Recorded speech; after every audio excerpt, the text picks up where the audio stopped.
Hello everyone. দিনটা ছিল বৃষ্টির বিকেলের একটা দিন, আর আমার ইভিনিং শিফট থেকে ফিরতে ফিরতে রাত্রি প্রায় ওই 9টা বেজে গিয়েছিল।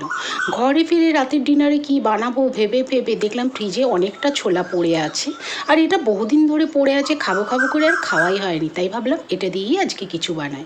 তো প্রথমে ছোলা নিয়েছি, তার সঙ্গে পেঁয়াজ কুচি, রসুন কুচি, টমেটো কুচি, লঙ্কা কুচি, আর বেসিক যা মশলা হয় নুন, হলুদ, তার সঙ্গে জিরে গুঁড়ো, ধনে গুঁড়ো, কাশ্মীরি লঙ্কার গুঁড়ো, গরম মশলা, সর্ষের তেল, আর সব কিছু দিয়ে ভালো করে হাতের সাহায্যে মাখাতে হবে, কারণ রান্নাটার নামই হচ্ছে হাতে মাখা ছোলা। রান্নাটা যত ভালোভাবে মাখাবে ততই টেস্ট বাড়বে। আমার একটুখানি কম মনে হচ্ছিল তরকারিটা হবে, সেই জন্য আমি একটুখানি পাতলা পাতলা করে আলু অ্যাড করেছি। এবারে কড়াইয়ে তেল গরম করে তাতে গোটা জিরে, তার সঙ্গে তেজপাতা আর গোটা গরম মশলা দিয়েছিলাম। তারপর ওই যে ছোলা মাখাটা সেটা দিয়ে দিয়েছিলাম, আর এটা খুব ভালোভাবে কষাতে হবে। যখন জল শুকনো হয়ে আসবে তখন এখানে বেশ কিছুটা জল দিয়ে ঢাকা দিয়ে রান্না করতে হবে।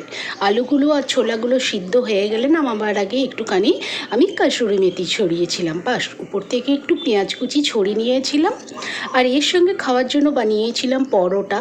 আর এই জানি না বৃষ্টির দিন হলেই কেন আমার ভাজা পোড়া খেতে একটু বেশি ইচ্ছে করে, তবে আজকে এই রাতের ডিনারে একটা জিনিস খুবই মিস করছি, সেটা হচ্ছে মিষ্টি। কিন্তু এখন বাইরে যা বৃষ্টি পড়ছে আর আনতে যাওয়ার সময়ও নেই, তো চলো আজ